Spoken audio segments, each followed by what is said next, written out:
Being knowledge and bliss, impersonal Brahman realization is the realization of his Sat being feature. Paramatma realization is the realization of the Chit, eternal knowledge feature. The realization of the personality of Godhead, Krishna, is realization of all transcendental feature, Sat, Chit, and Ananda. Being knowledge, bliss, incomplete Vigraha form. People with less intelligence consider the Supreme Truth to be impersonal, but he is transcendental person, and this is confirmed in all Vedic literature. Nitya Nityanam Chetanascha Chetanam Nitya Nityanam Chetanascha Chetanam, as we are all individual living beings and have our individuality, the supreme absolute truth is also in the ultimate issue, a person and realization of the personalities of Godhead is realization of all of the transcendental feature. The complete whole is not formless. If he is formless or if he is less than any other thing, then he cannot be the complete whole. The complete whole must have everything within our experience and beyond our experience. Otherwise, it cannot be complete. The complete whole personality of Godhead has immense potencies. How Krishna is acting in different potency is also explained in Bhagavad Gita. This is phenomenal world of material world in which Vaya place is also complete in itself because the 24 element of which this material universe is a temporary manifestation. According to Sankhya philosophy are completely adjust to produce complete resources which are necessary for the maintenance and subsistence of this universe. There is nothing extraneous nor is there anything needed. This manifestation has its own time fixed by the energy of the Supreme Whole, and when its time is complete, this temporary manifestation will be annihilated by the complete arrangement of the complete. There is complete facility for the small complete units, namely the living entity, to realize the complete, and all sort of incompleteness are experienced due to incomplete knowledge of the complete. So Bhagavad Gita contained complete knowledge of Vedic wisdom. All Vedic knowledge is infallible, and Hindus accept Vedic knowledge to be complete and infallible.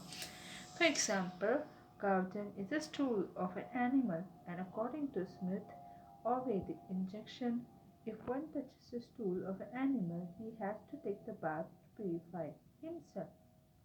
But in the Vedic scripture, Gautam is considered to be a purifying agent.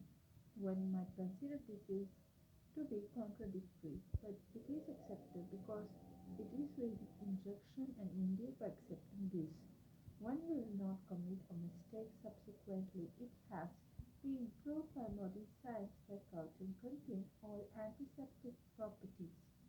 So Vedic knowledge is a complete because it is about all doubt and mistakes. And Bhagavad Gita is the essence of all Vedic knowledge. Vedic knowledge is not question of research. Our research work is imperfect because we are researching things with imperfect premises. We have to accept perfect knowledge which comes down as is stated in Bhagavad Gita by the Parampara disciplic succession. We have to receive knowledge from the proper source in disciplic succession, beginning with the Supreme Spiritual Master, Lord Himself, and handed down the succession of a spiritual master. Arjuna, the student who took lesson from Lord Shri Krishna, accepted everything that he said without contradicting him. One is not allowed to accept one portion of Bhagavad Gita and not another. No, we must accept Bhagavad Gita without interpretation, without deletions, and without our own whimsical participation in the matter. Gita should be taken as the most perfect cleansing tradition of Vedic knowledge. Vedic knowledge is pursued from the transcendental source, and the first words were spoken by the Lord Himself.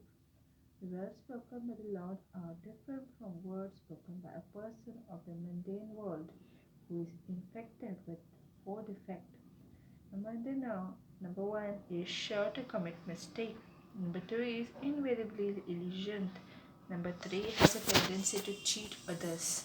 Number four is limited by imperfect senses. With this four imperfection, one cannot deliver perfect information of all pervading knowledge. Vedic knowledge is not imparted by such a defective living entity. It has imparted unto the heart of Brahma, the first created living being. And Brahma, in his turn, disseminated this knowledge to his son and disciples. As he originally received it from the Lord is Poonam, all perfect, and there is no possibility of his becoming subjected to the law of material nature. One should therefore be intelligent enough to know that Lord is the only proprietor of everything in the universe, and that he is the original creator, the creator of Brahma. In the 11th chapter of Lord is addressed as Parampitamaha, because Brahma is addressed as Pitamaha. Brahma is addressed as Pitamaha, the grandfather, and he is the creator of the grandfather. So no one should claim to be the proprietor of anything. One should accept only things which are set aside for him by the Lord as his quota for his maintenance. There are many examples given of how we are to utilizing those things which are set aside for us by the Lord. This is also explained in Bhagavad Gita. In the beginning, Arjuna decided that he should not fight in the battle of Kurukshetra. This was his own decision. Arjuna told the Lord that it was not possible for him to enjoy the kingdom after killing his own kinsmen. This decision was based on the body, because he was thinking that the body was himself and that his bodily relation or expansion were his brothers, nephew, brother-in-law, grandfather, and so on. He was thinking in this way to satisfy his bodily demands. Bhagavad Gita was spoken by Lord just to change this view, and at the end Arjuna decided to fight under the direction of the Lord. When he said, Karishe Vachanam Tava, I shall act according to thy word. In this world, man is not meant to toil like a ox. He must be intelligent to realize the importance of human life and refuse to act like an ordinary animal. A human being should realize the aim of his life, and this direction is given in all Vedic literature. And the essence is given in Bhagavad Gita. Vedic literature is meant for human being, not for animal. Animal can kill others living animal, and there is no question of sins on their part. But if a man kill an animal, the satisfaction of his uncontrolled taste, he must be responsible for breaking the law of nature. In the Bhagavad Gita, it is clearly explained that there are three kinds of activity according to the different mode of nature: the activity of goodness, of passion, and of ignorance. Similarly, there are three kinds of eatable, also eatable in goodness, passion, and ignorance. All of this is clearly described, and if we properly utilize the instruction of Bhagavad Gita, then our whole life will become purified, and ultimately we will be able to reach the destination which is beyond this material sky. The destination is called the Sanatana sky, the eternal spiritual sky. In this material world, we find that everything is temporary. It's come into being, stays for some time, produces some byproduct, dwindles, and then vanishes. That is the law of the material world. Whether we use as an example this world or a piece of fruit or anything, but beyond this temporary world, there is another world of which we have information. This world consists of another nature, which is Sanatana, eternal. Jiva is also described as Sanatana. Eternal and the Lord is also described as Sanatana.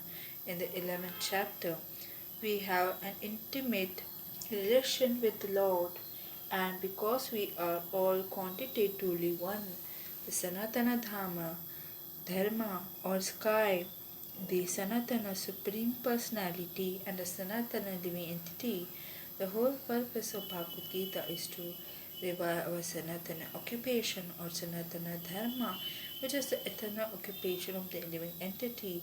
We are temporarily engaged in different activities, but all of this activity can be purified when we give up all this temporary activity and take up the activity which are described by the Supreme Lord. This is called our pure life. The Supreme Lord and His transcendental abodes are both Sanatana, as are the living entities, and the combined association of the Supreme Lord and the living entity in the Sanatana abode is the perfection of human life. The Lord is very kind to the living entity because they are His Son. Lord Krishna declared in Bhagavad Gita, Sarva Yonishu Aham Bija Pradhana Pita. I am the father of all. Of course, there are all types of living entities according to their various karmas. But here the Lord claimed that He is the Father of all of them.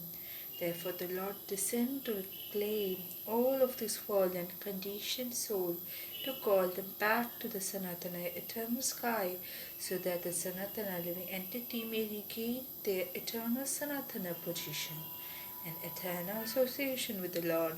The Lord comes Himself in different incarnation, or He sends His confidential servant as son or his associate or acharyas to reclaim the conditioned soul.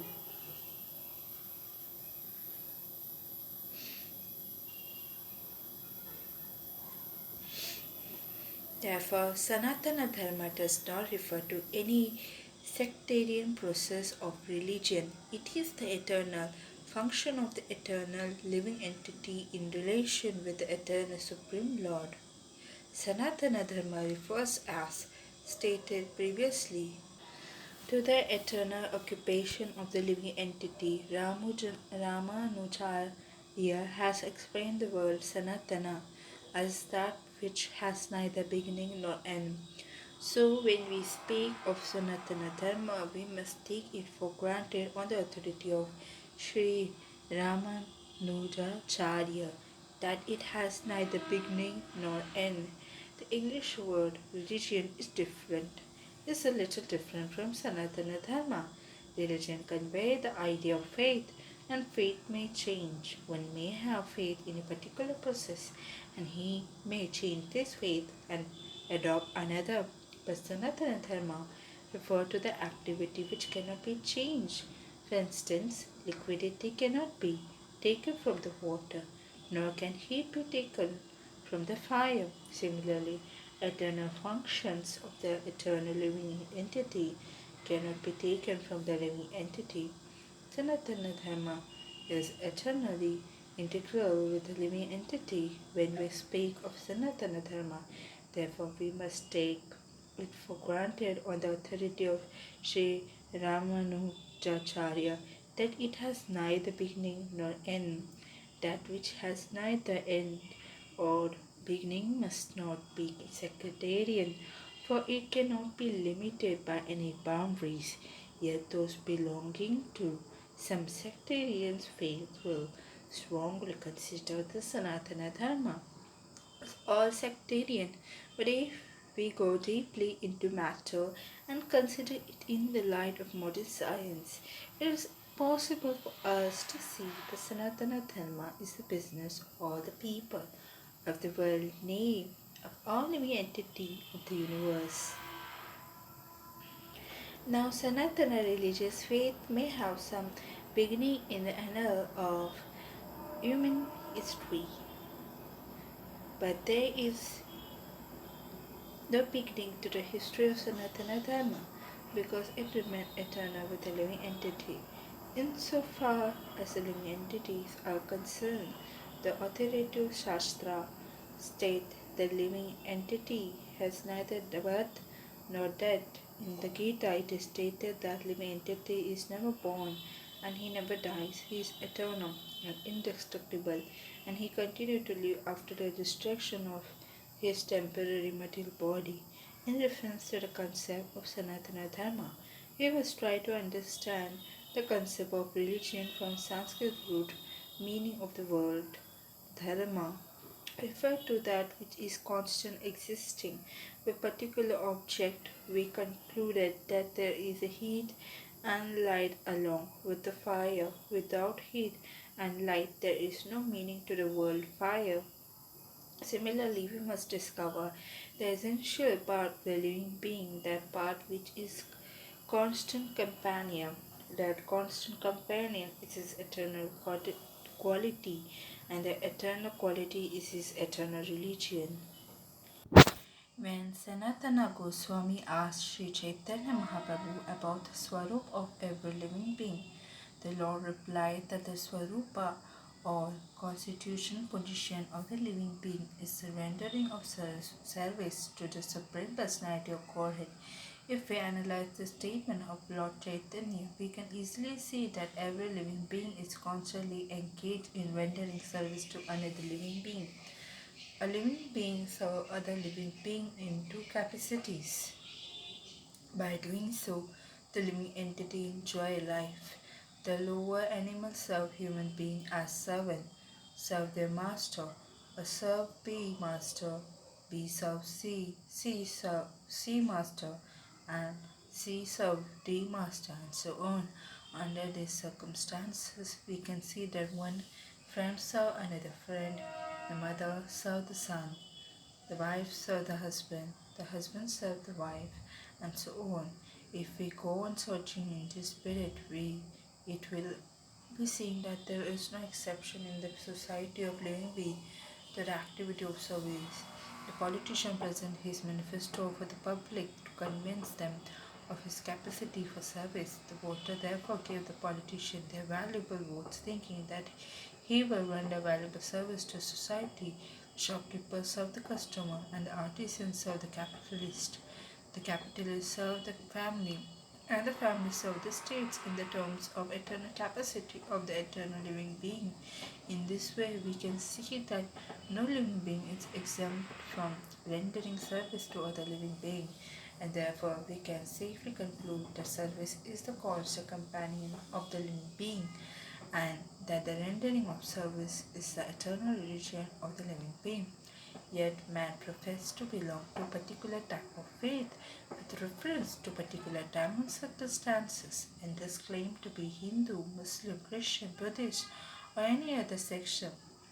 So designations are not Sanatana Dharma.